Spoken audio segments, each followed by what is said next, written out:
lapis.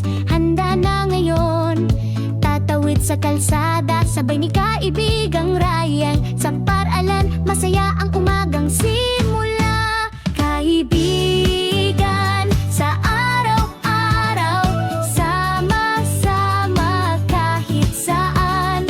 Tawa, laro at kwento, walang sawa buong araw.